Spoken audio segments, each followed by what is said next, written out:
Jaya Radha Madhava Kunja Bihari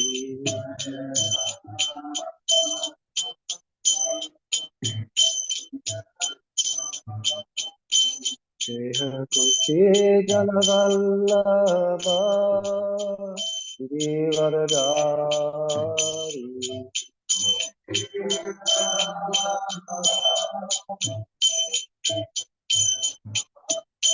Jaya Kushi Janavallabha Giridhari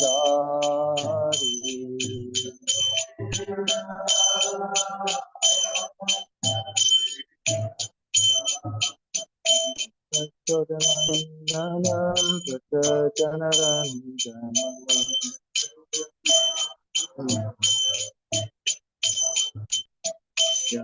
Jodhanandana Janaranjana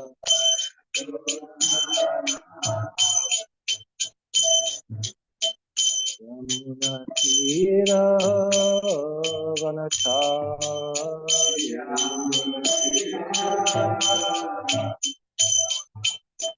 Yamuna Tira Vanachari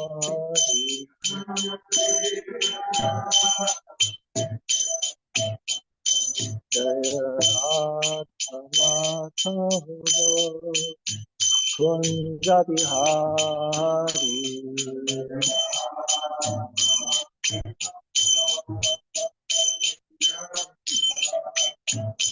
Jaya Radha Madhava Kunja Bihari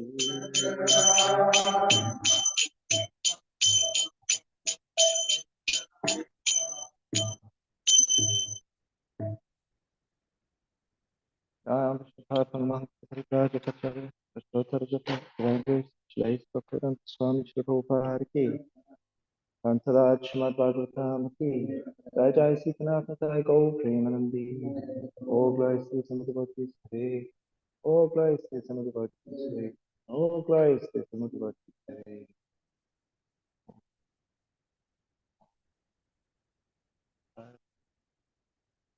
Srimati Garam Swami Namo Vishnu Padaya Krishna Prasthaya Srimati Vedanta Swami Namaste Saraswate Deve Gauravani Pujani Nirvisheshikanivad Ashtadhya Sattva.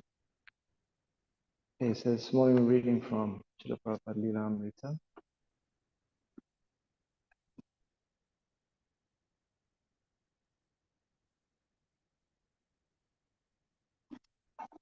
Mataji kindly sent me a photo of where we left off. I looked at it. That was yesterday. Now I've forgotten. So I'll just quickly look at the photo again.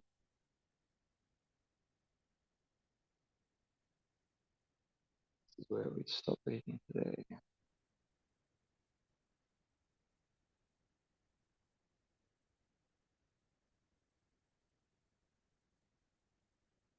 One. Oh well. Bookmarks on 572. 561 is where we stopped reading yesterday, apparently, but we're at the bookmarks on 572, which is quite a long way ahead. So I'll go with Mataji's photo. It's 561, and I'll read from here. I'll put the bookmark back to there. Okay, so this is Swami Invites the Hippies. This is the name of the chapter. It's page number 561. The next morning, the temple was crowded with young people who had seen Swamiji at the Avalon. Most of them had stayed up all night. Srila Prabhupada, having followed his usual morning schedule, came down at 7, held kirtan, and delivered the morning lecture. Later that morning, while riding to the beach with Kirtanananda and Hayagriva, Swamiji asked how many people had attended last night's kirtan. When they told him, he asked how much money they had made, and they said they weren't sure, but it was approximately $1,500. Half audibly, he chanted in the back seat of the car, looking out the window as quiet and unassuming as a child, with no indication that the night before he had been cheered and applauded by thousands of hippies who had stood back and made a grand aisle for him to walk in triumph across the strobe-lit floor amid the thunder of the electric basses and pounding drums of the Avalon ballroom.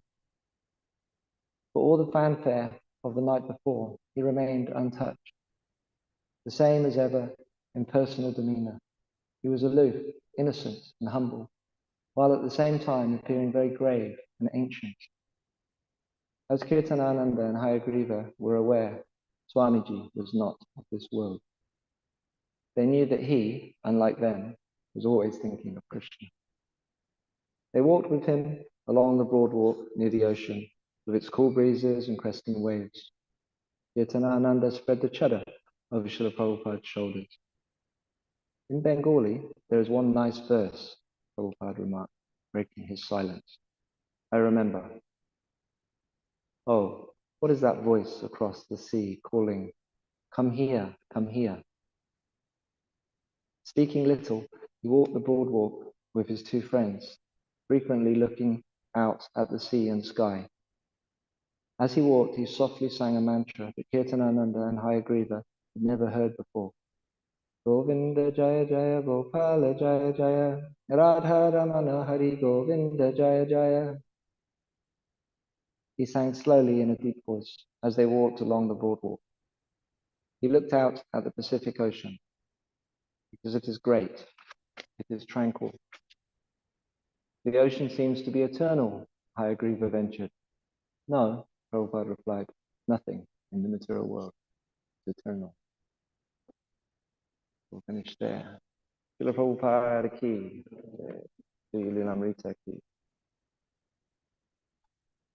Okay. So,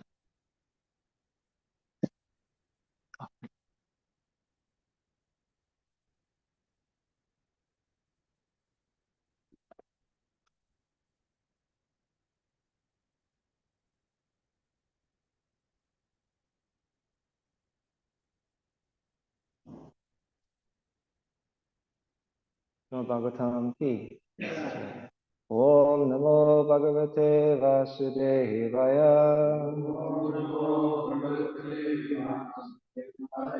Om Namo Bhagavate Vasudevaya. Om Namo Bhagavate Vasudevaya. Narayanam Namastutyam Naram Chaiva Narottamam Devim Saraswatim Vyasam Tito Jayamudirayat Nastapaishu Bhadreshu Nityam Bhagavata Sevaya Bhagavati Uttama Shloke Bhakti Bhagavati Naistiki. They were reading from Srimad Bhagavatam, Canto 4, the creation of the fourth order, chapter 29, text number 21.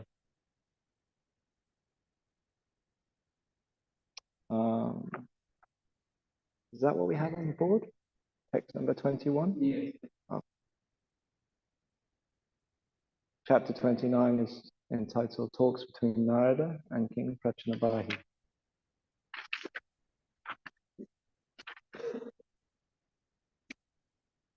Okay.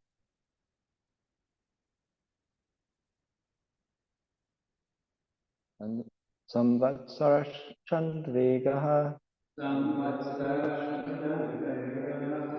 Samvatsarash Chandvegaha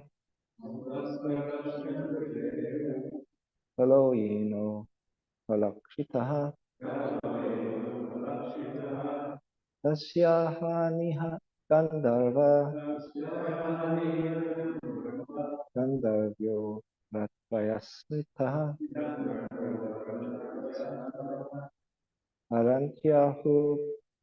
Harantyahu Parik Krantya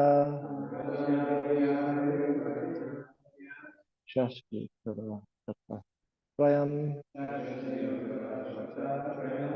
Samvatsara Samvatsaraschandavega Hello Yino Halakitaha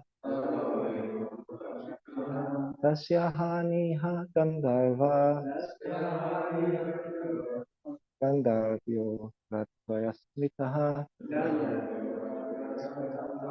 Narantya Usparikrantya Shashtyuttara Shata Swayam Samvattaraschandavega Haloyin Halakitaha Tasyahani Gandharva Gandhavyo Ratvayasmitaha Narantyahu Parikrantya Shashtyuttara Shata Swayam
Nadia Lila, you're the only one on the Vaishnavi side.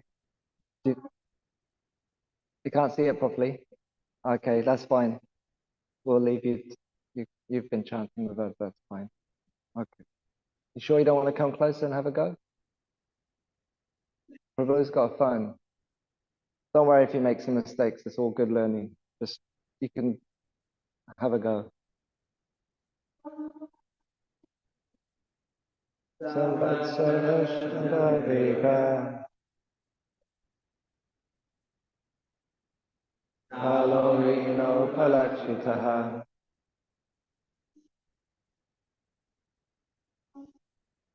Tasyahani Gandhava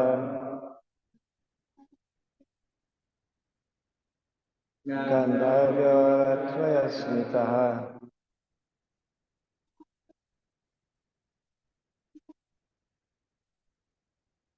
Harantayu Parikrantya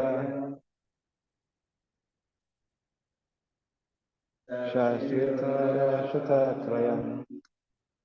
That was good, Nadia. You're pronouncing some of the short A's as long A's, though. You can tell the difference between a short A and a long A? It's good, though. Well done. Good that you did it as well. Okay. So, Om Jnanatimidandasya Jnananjana Shalakaya Chakshunmilitam Jena Tasmai Shri Gurave Namah Shri Chaitanya Manobishtam Sthapitam Jena Bhutale Swayam Rupa Kadamayam Dadati Swadantikam Shri Krishna Chaitanya Prabhu Nityananda Shri Advaita Gadadhara Shivasati Gaura Bhaktavinda Hare Krishna, Krishna Krishna, Hare Hare, Hare Rama, Rama Rama, Hare Hare. Okay. doing things in the wrong order, but that's okay. I'll carry on. Samvatsaraha. So please repeat. Samvatsaraha. Year. Chandavegaha. Cord Chandavega. Kalaha. Time. Yena. By which. Upalakshitaha. Symbolize. Tasya. Of the duration of life. Ahani. Days. Iha. In this life. Gandharvaha. Gandharvas. Gandharvayaha. Gandharvis. Ratrayaha. Nights. Smitaha. Are understood. Haranti. They take away. Ayuhu. Duration of life. Parikrantya. By traveling.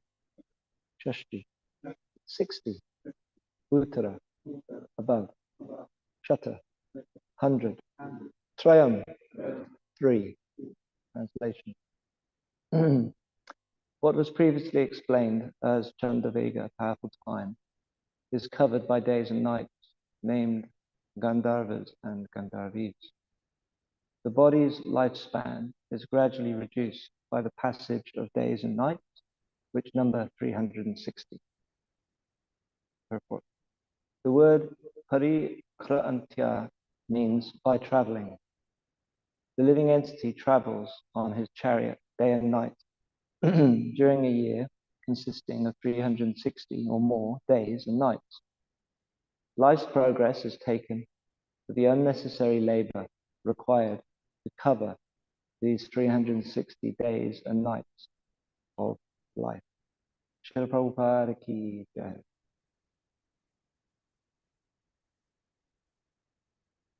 Hare Krishna. So here in Srimad Bhagavatam, we've got a revision of the lessons to be learned from the allegorical story of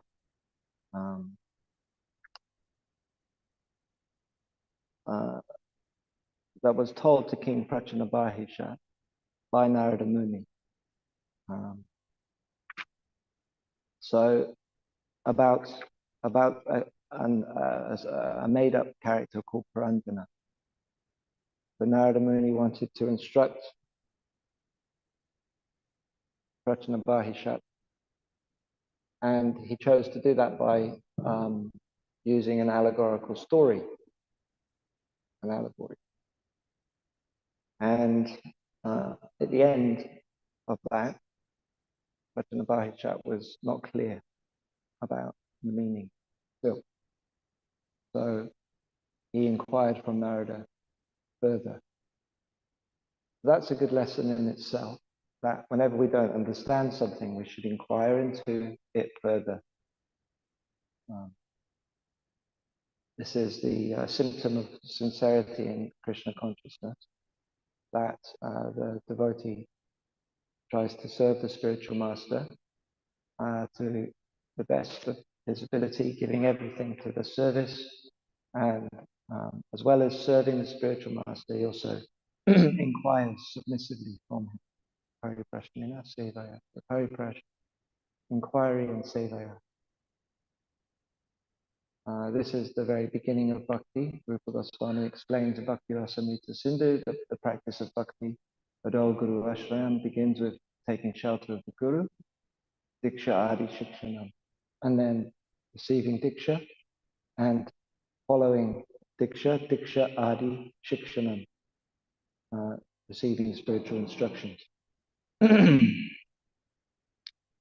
This is the practice of bhakti. So it's a good lesson for us here from Bhagavatam that the spiritual master, spiritual teacher teaches us, and there's so many instructions, so many teachings given, and we don't understand them. We don't understand them because we're in ignorance. Om Ajnana Timirandasya. We're in dark ignorance.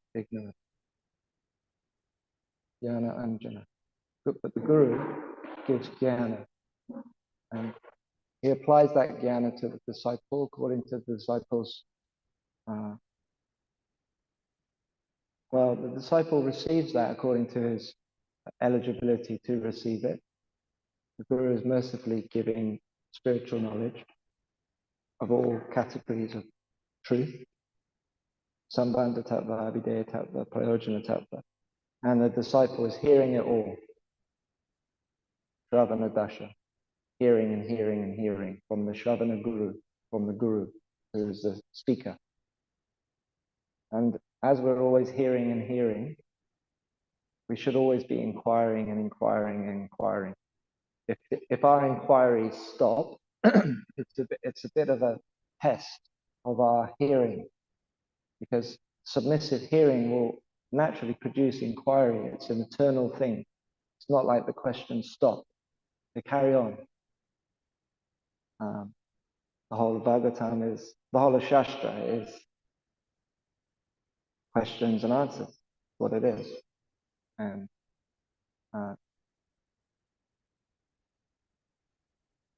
pure devotees, Krishna's associates, Krishna's potencies, giving transcendental knowledge to the fortunate recipients. So King Prachanabahi, he received knowledge, but he wanted to inquire more because he didn't really understand it. That's sincere. That was what I understood from earlier in these verses. So Narada then kindly explained further, because that's the duty of the Guru. Jnana Deepa Prade Guru. The Guru gives knowledge. Yasha Shakshad Bhagavati Jnana Deepa Prade Guru. Bhagavatam 7, Canto, chapter 15, text 26. Yasha Shakshad Bhagavati. The Guru is non-different from Bhagavan. Why? Because Jnana Deepa Prade Guru. Because he gives transcendental knowledge. Advaya Jnana. Pranati Paramatmati Bhagavanti Shabdate. The knowledge of Krishna and Krishna are non-different. It's Advaya Gyan. It's non-dual. Krishna is a non-dual entity. He, Krishna, and knowledge of Krishna are the same object. They're not two different things. They're the same thing. Krishna is knowledge.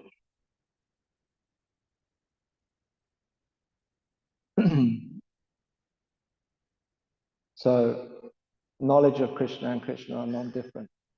So the Guru, he is non-different from transcendental knowledge. He's non-different from Krishna.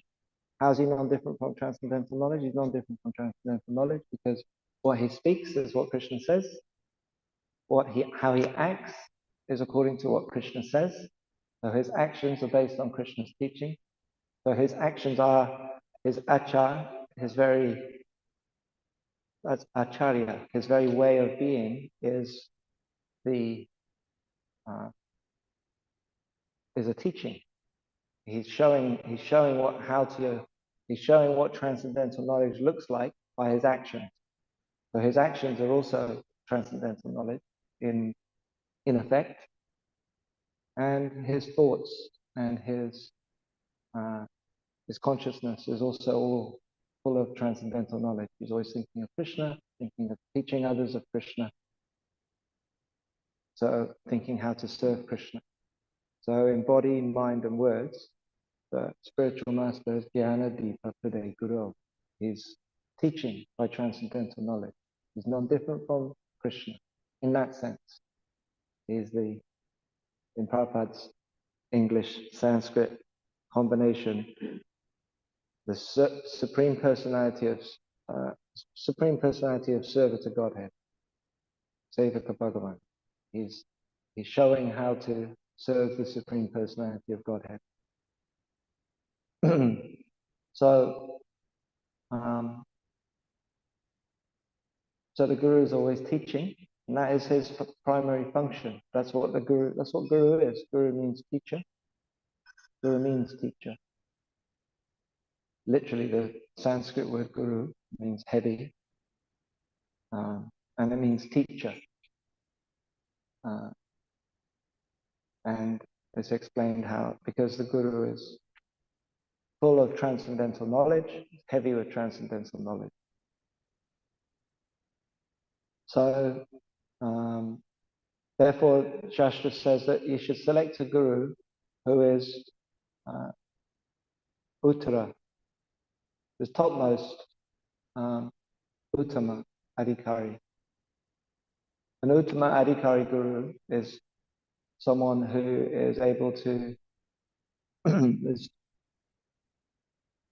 in our Shastra we have 3 categories of Guru given, so that prospective disciples can discriminate and select a Guru. So there's the Uttama Adhikari Guru, and the Madhyama Adhikari Guru, and the Kanishta Adhikari Guru. Srila Prabhupada, in his commentary to Nectar of Instruction, expresses quite clearly that it's recommended that you select a Uttama Adhikari Guru. There's a difference between an Uttam. These two terms, Uttam Bhakta and Uttam Adhikari, they're kind of synonymous, but they're also different. The term Adhikar comes from Bhakti Rasamrita Sindhu in the beginning of the Sadhana Bhakti section. Before explaining Sadhana Bhakti, Rupa Goswami explains the Adhikar for Bhakti. So explaining the eligibility, the qualification to do Bhakti. So he explains that before he explains the process. Makes perfect sense, logical. And then in Bhagavatam, 11th canto, there's a description of 3 classes of Vaishnava Bhaktas, the Uttam Bhakta, the Madhyam Bhakta, and the Prakrita Bhakta. That's talking about the attainment of Vaishnavas, their level of experience of Bhagavan. So the Uttam Bhakta, the topmost devotee, that is someone at Bhava Bhakti, a liberated soul, or beyond, Prema Bhakti. And they are an Uttam Bhakta. So they are situated on the transcendental platform. Their experience of Bhagavan is actual. Their experience of Krishna is, they're having darshan of Krishna, and they have a direct experience of Krishna. So that is the topmost devotee. The Madhyam Bhakta is someone who has not attained Bhava Bhakti, and is seeing Krishna, is offering his love to Krishna in his various forms, particularly his chosen form as his Ishta, and he is able to show friendship to all of the devotees. The Uttam Bhakta, just to backtrack, the Uttam Bhakta, he sees Krishna everywhere and everything in all times. He sees everything in connection to Krishna. He doesn't see anything separate from Krishna. He sees everything and everyone in connection to Krishna, because he's always seeing Krishna. He's always in contact with Krishna. The Madhyam Bhakta, he sees the deity of Krishna and he offers his love and devotion to Krishna. He sees the Vaishnavas and he offers his friendship and love to the Vaishnavas. He knows how to deal with the Vaishnavas nicely, able to discriminate. This is one of the key features of the Madhyam Bhakta and the experience of the Madhyam Bhakta. He's able to discriminate because he has transcendental knowledge, he has realization. And he's able to not further disturb the envious, or antagonize the envious. He's able to see envious characteristics in others and stay away from it, not by not feeding it or encouraging it. He stays away from the envious, and he's very merciful, kind to the innocent. Shows compassion by giving transcendental knowledge to the innocent. So this is the Madhyam Bhakta, and his discriminating ability and his experience of Bhagavan. And the Kanishta Bhakta, the Prakrita Bhakta, he only sees the deity in the temple as Krishna. He's not really able to see the Lord in the heart of others or himself, in terms of how Krishna is always reciprocating with everyone according to their desires, and he's not able to identify how Krishna is present along with everyone, and he's not able to, he or she is not able to really discriminate between devotees. And he just basically worships Krishna in the temple, or in whichever form that he recognizes Krishna, and that's it. Doesn't go much further than that.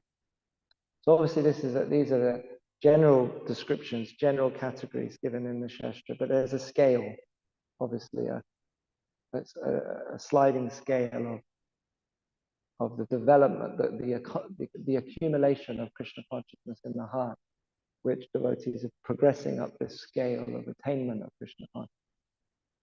So this is describing the different types of bhakti. 11th canto. Bhagavatam is the primary source where that's described. And then Adhikar, the primary place where that's described, is Bhakti Rasamrita Sindhu.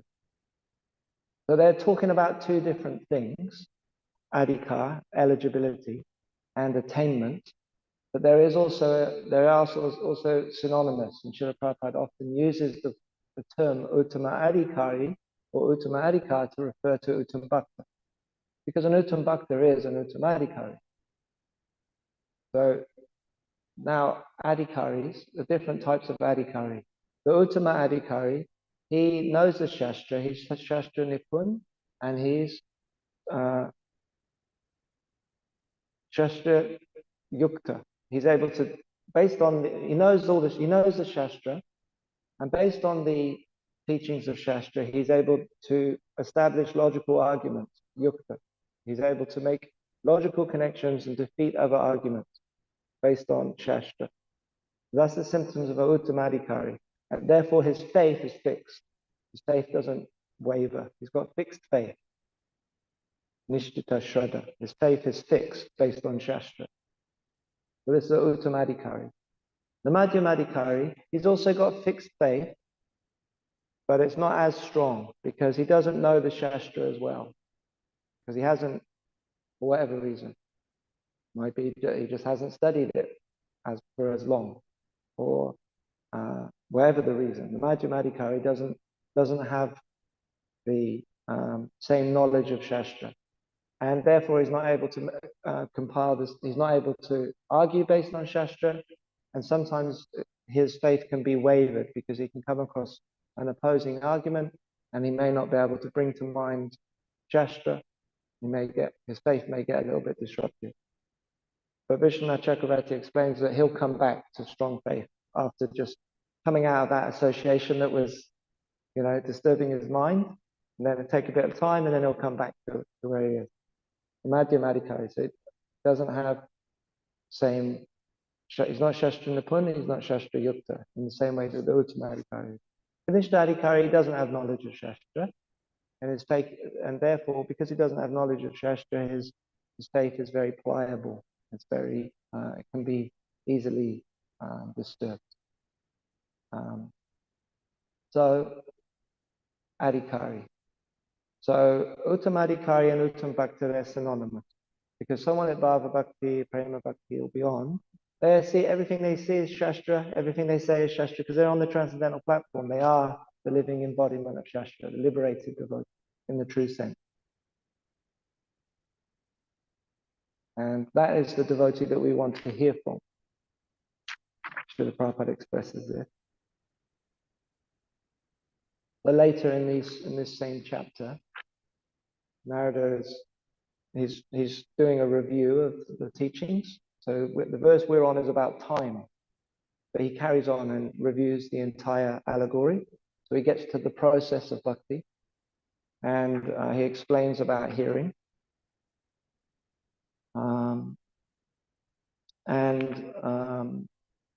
He in Prabhupada, in his commentaries at that point where he's talking about the process of bhakti and the process of hearing, he says that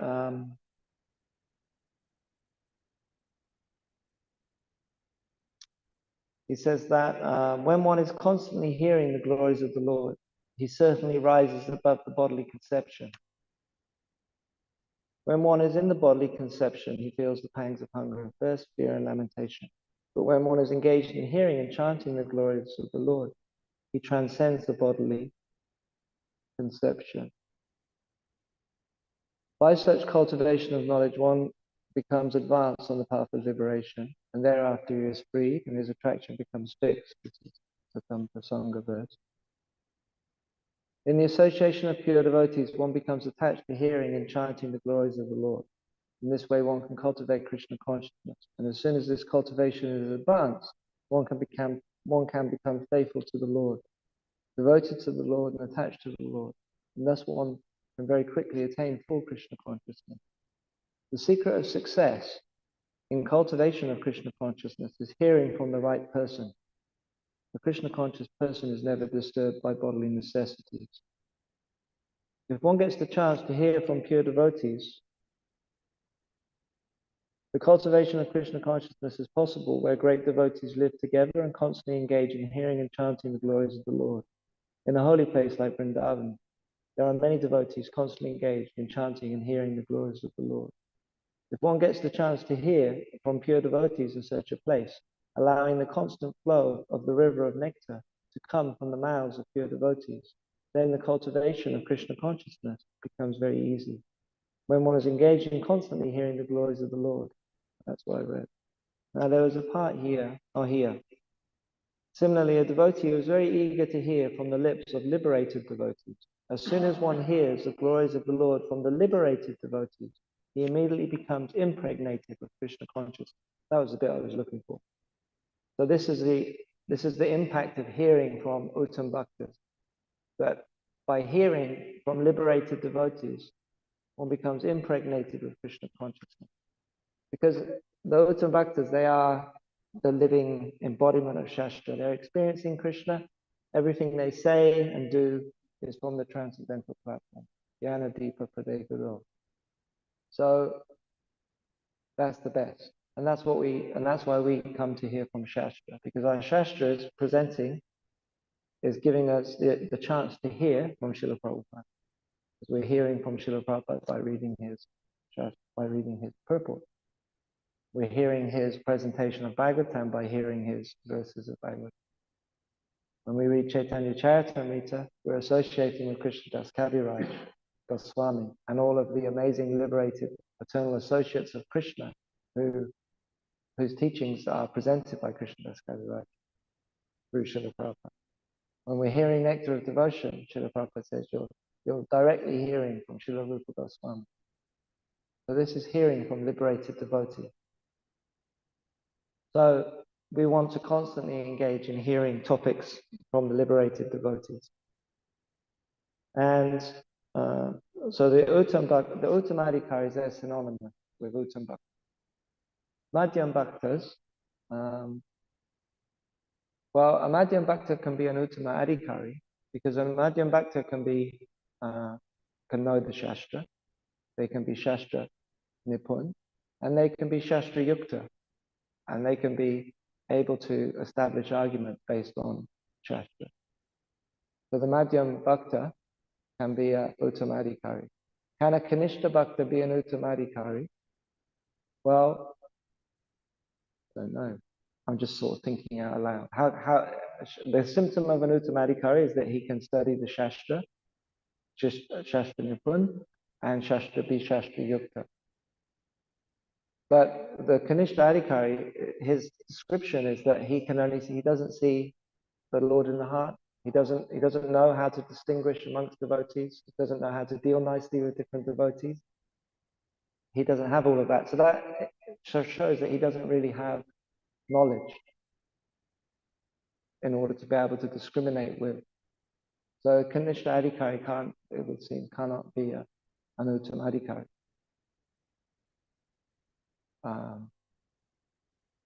So in that way, we can analyze the Madhyam Bhakta. He's able to discriminate. So he can be an Uttamadhikari. Kanishta Bhakta, Prakrita Bhakta, he can't. So the recommendation is from Shastra is that you choose an Uttamadhikari guru. That's the point.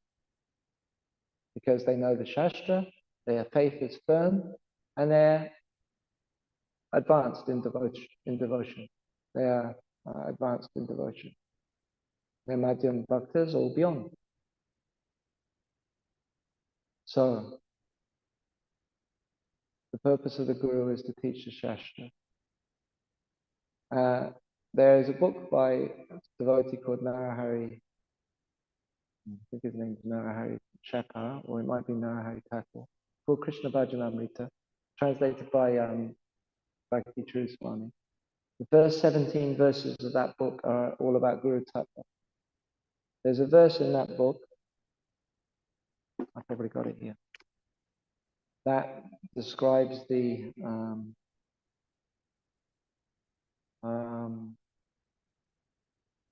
Guru. Oh no, I don't have it. Anyway, I can't recite it, but it's got two features to it. There's one approaches the Guru for two reasons. One is to attain Krishna. So because you want to attain Krishna, which indicates that the person already has some knowledge of the goal of life. So selecting Guru is serious business because you already have to have some knowledge in order to be able to select the Guru. So to attain Krishna and to achieve a relationship with Krishna. To establish oneself in a relationship with Krishna. So the spiritual master teaches Shastra so that the disciple can attain Krishna and establish their eternal relationship with Krishna. So Krishna consciousness is a long journey, and throughout the process of Krishna consciousness, we're always hearing. The process is hearing and chanting about Krishna. And as part of that is going well, then one will always be inquiring, because that is the effect of hearing on the heart of a sincere devotee, that he always wants to go further in understanding. So here we can learn that lesson from this inquiry from the king to Narada. And at this point, Narada is explaining the influence of time. Time is one of the subjects of Vedanta. There are 5 subjects of Vedanta: Jiva, Ishvara, Prakriti, Kala, and Karma. And time is one of those subjects. So here we're getting a description of the units of time, or one of the units of time, and the effect of time. So the unit of time that is being described is years, solar years. So that is the rotation of the sun around the earth, Vedic. And that is 1 year, 300, for one full circle, 360 days, 360 degrees. So that is 1 unit of time. Months, days, hours, and other, well, not hours, but other, hours, and then other units of time are there. And the effect of material time, put the adjective in here, because our Shastra explains that time manifests. Time is a very interesting topic. Philosophy of time is an ancient subject and is described in Shastra, and we have our understanding of time from Shastra. Time is Krishna. Time is Krishna. Shastra also describes how time manifests in 2 ways: material time and spiritual time. Here we're hearing about material time and the effect of material time which is that it reduces all things. So Krishna is time, and in the material world, Krishna as time affects all things by reducing them. In spiritual time, in the spiritual world, Krishna as time functions differently. Time facilitates lila in the spiritual world. It's a function of yoga maya that facilitates lila. In the material world, time reduces all things, all material objects. And in the spiritual world, time facilitates Krishna's enjoyment. That's the basic concept.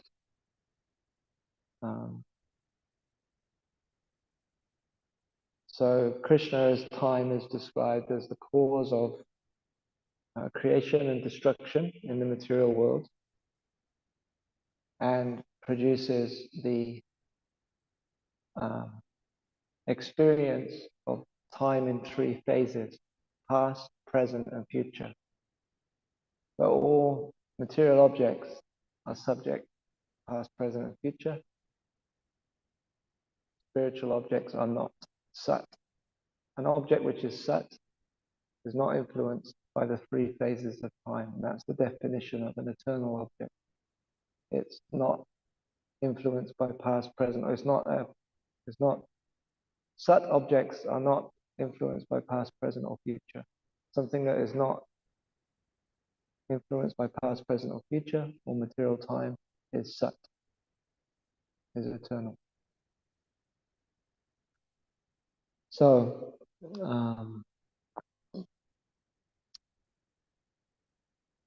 in Bhagavatam, 3rd canto, 10th canto, 3rd chapter, text 26, Yoyam kalas tasyate vyaktabando, cheshtamahush chestate yena vishvam, nimeshadir vatsaranto mahiyams, tam tveshanam shema dharma prapadye.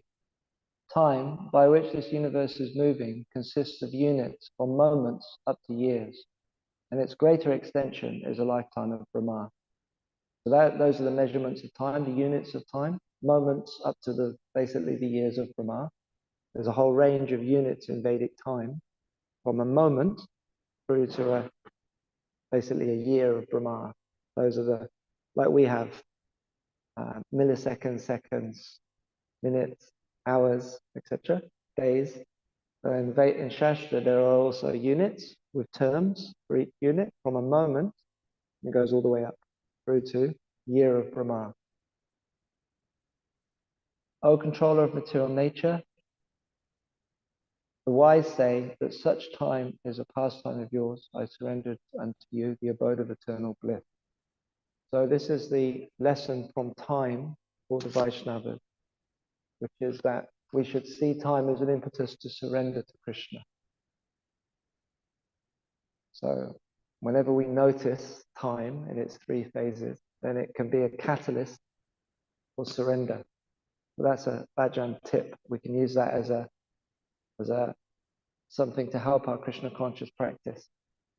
When we see the influence of time, it can be a catalyst in our mind, in our heart. Oh, I should surrender more to Krishna because my life is being reduced. And I should use my time to surrender more to Krishna. And Bhagavatam also explains to one who is engaged in the hearing and chanting process, then the influence of time doesn't affect them. With the rising and setting of the sun, and the devotee's life is, everyone else's life is reduced, but the Vaishnava's life is increased, because through the process of bhakti, one comes to one's eternal life. Okay, so we'll finish there. Thank you all very much for your kind attention. Does anyone have any comments, questions before we finish? Prabhu?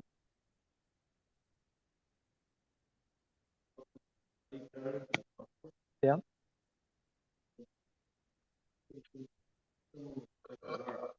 Bharat, yeah. Uttam, he's on the highest platform, yeah. but externally he's manifesting as an avadut. Yes.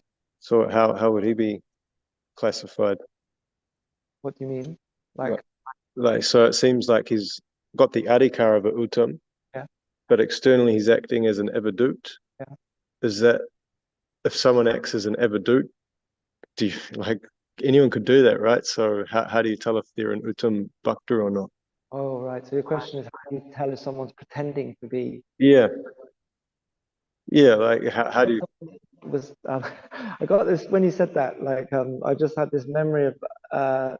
Someone can correct me if I'm wrong, but there was this devotee that came into the Vrindavan temple and was kind of displaying symptoms of a bit like an attitude or kind of like a high. Didn't Prabhupada say go and kick them or something like that? Let's see what they do. Um, I got some memory of hearing something like that, some example of that's quite extreme. Sure, Prabhupada's quite extreme at times. Yeah, so it'll come out in course of time. Like if someone's pretending to do something, then it always comes out. You know, like whatever someone's doing, which is not really authentic, at some point or the other, it will come out. It just always does. Because you can only be what you are, and you can pretend for so long in certain circumstances. But um, so, yeah, Srila Prabhupada would often talk about sahajas like that. You know, that they kind of talk about high things and kind of try and water down, simplify the practice of Krishna consciousness, but eventually their bad habits show, you know, whether they're smoking or having illicit sex with people, you know, it will come out eventually. And so, um, yeah, so Abadut, yeah, never really seen one. I remember that there was in Vrindavan, there was this one person. He used to kind of hang around by the Krishna Balaram tree, and he was very, you know, like this, not really connected with the world, and he was quite dirty, and he would sleep quite rough, and he had dreadlock hair, and I never really spoke to him or anything, but I saw him, and everyone kind of seemed to know him, and local people, he was like around, but apparently he left his body a couple of years ago. I remember Yoga Raj mentioning that that person left his body. I can't remember, I didn't even know his name or anything. But he was always like that throughout his life. He lived in the dust of Brad. And by external vision, he looked like he had a mental disorder or something. Who knows, maybe he was an Avadu. But he never, you know, as far as I was aware, he didn't do anything artificial or anything. He was just like that. But I've never really seen an Avadu. I don't really know what they're like, or you know, you hear about them from Shastra and imagine what it's like, but um, you know, who knows? But you can only be what you are. You know, Shastra says you can't straighten a dog's tail, right? So you just so if someone's trying to be something they're not, it will come out. So best to be honest, be what you are.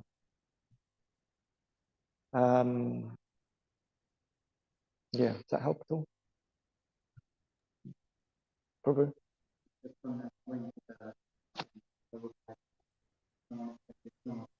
Yeah, I better go back and check that reference. I'm sure. He did say that. Yeah, he said that if you kick them, you know, and they react, you know, they're faking it. But if they don't react, they're not the body, you know, because they won't react. Yeah. You know, so. Right, thanks. So that's what you said. Yeah, Yeah. good. Yeah, but don't try it. I want to go around Don't. kicking people, and even if they are kind of pretending, you know, move on. Don't worry about it. You know, we don't want to go around kicking people. Just be nice to everyone, even though it's you know, oh, you want to roll around like a child crying. Okay. So that's right. Discriminating Vaishnavas can tell the difference.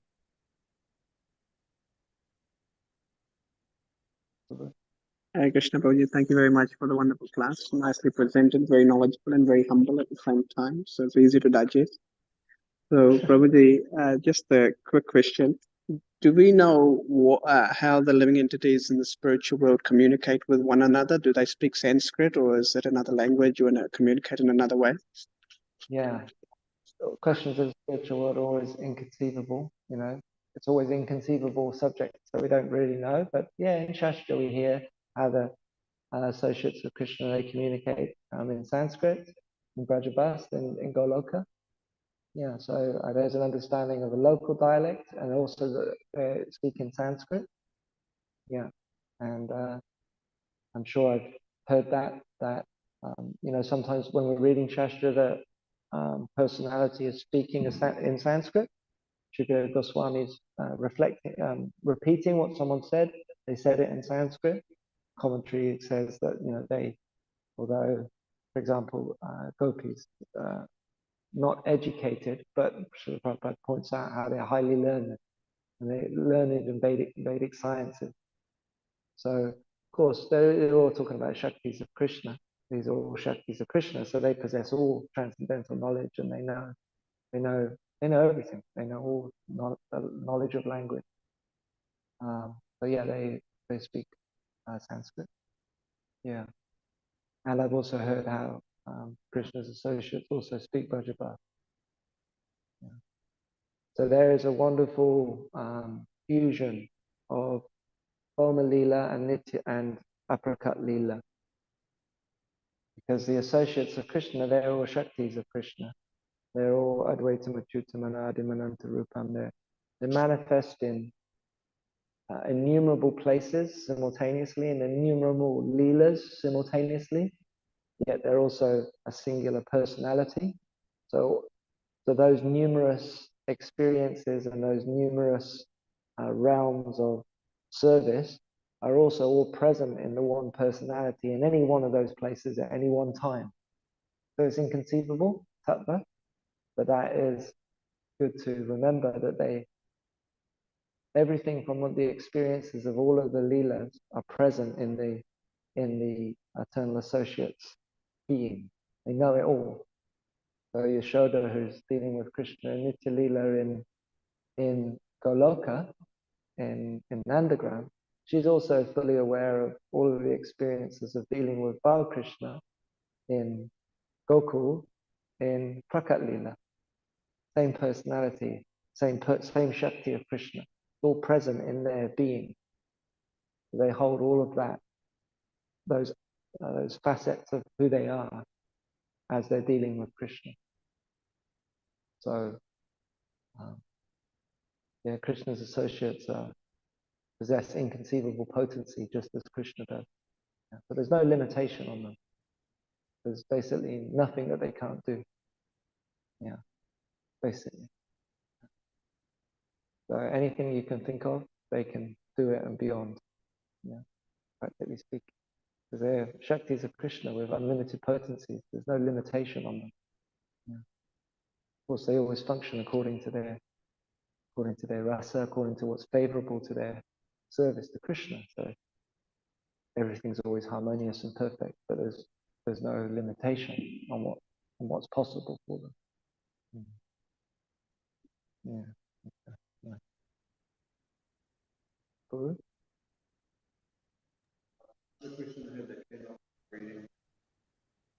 Oh yeah. What is the initial impetus for Krishna's actions when he acts personally?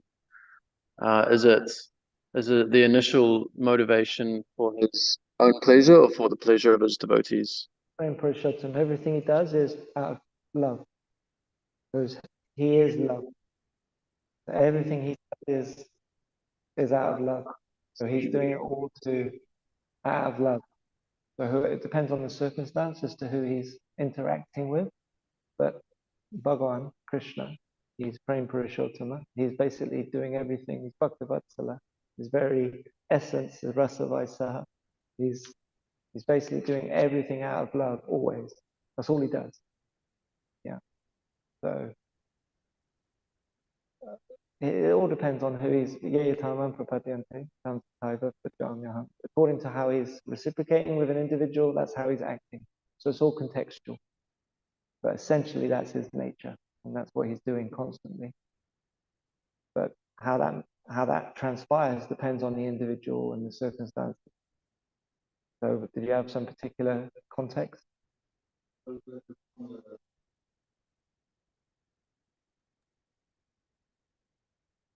Oh yeah.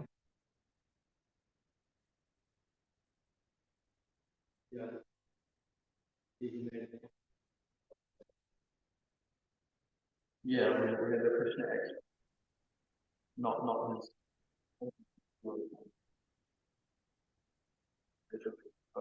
Yeah. Okay, good. Yeah, yeah, that's right. That's who he is. That's all he does. Like, yeah, he's yeah. Sila Rasamrita Murti. He's the embodiment of transcendental mellows. He's Rasa Vaisaha. He's always engaged in rasa. He is the exchange of love. And yeah, he's the very essence of love. That's all there is to Krishna. Yeah. Yeah. Nikta. Okay, Prabhu. Yep.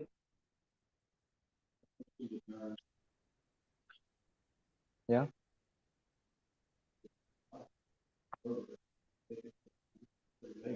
I had to cover these 360 days and nights of life.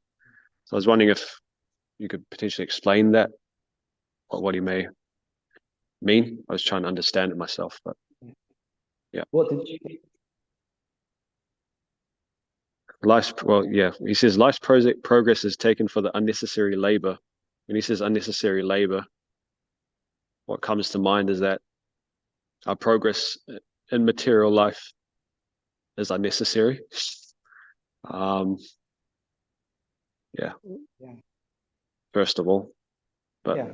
anyway, yeah. Good. Yeah, that's right. Yeah, it's like unnecessary because we're spiritual beings and our real business is serving Krishna and experiencing Krishna's love and serving Krishna with love, being engaged in loving pastimes of Krishna, which is where the self will be. It's the only place the self will be fully satisfied. Basically, anything else that we do other than that is unnecessary because it's not really serving our real interest or fulfilling our real purpose. So I think you're right. And Prakriti Kriyamanani, Guna Ikarmani. So, Peter explains how by the influence of material energy, everyone's engaged in actions, trying to fulfill desires. Guna Ikarmani. Prakriti Kriyamanani, Guna Ikarmani, Savasha, Hankara Vimudama. So Krishna's saying that he thinks he's doing all this work, but it's all just being impelled and facilitated and created in Prakriti. Nothing really to do with him. He's just ankara by false ego, thinking that he's doing it all, carrying the burden. Ankara vimuda atma. It's the foolish person. Foolish atma, vimuda atma. So that's what we're doing. That's what I'm doing. Yeah, but ultimately, from the spiritual perspective, from the perspective of the pure atma, it's all unnecessary because the pure atma has nothing to do with prakriti. The pure atma is I am. Sat. It's aware of the self, has existence, and is aware of its existence. That's the atma. But anything outside of that is artificial, it's unnecessary. Because you already exist, and your existence is not dependent on anything. You will always exist. You'll always be aware of your own individual existence. So, therefore, everything outside of that is unnecessary. Yeah.